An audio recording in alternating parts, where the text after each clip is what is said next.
Hey guys, in today's video I am going to show you how to fix battery drain problem in Realme 14T.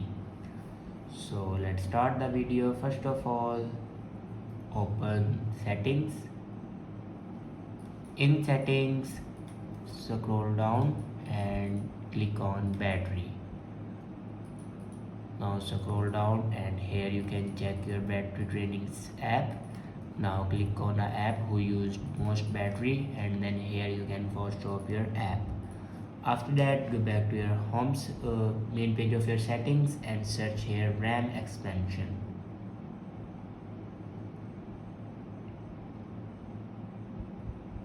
Now click on RAM expansion, and if you turn on your RAM expansion then turn it off.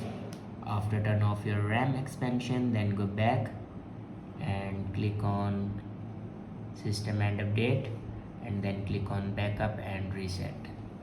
Now click on reset phone. Now here you can see the option erase all data. Now click on erase all data and then enter your password to erase all your data. Erase all your data basically means factory data reset. It will remove all the data in your device like photos, videos, documents, everything will be removed in your device. So after remove all the data, then go back to your home screen and your problem will be fixed. I hope this video is helpful for you. Thanks for watching.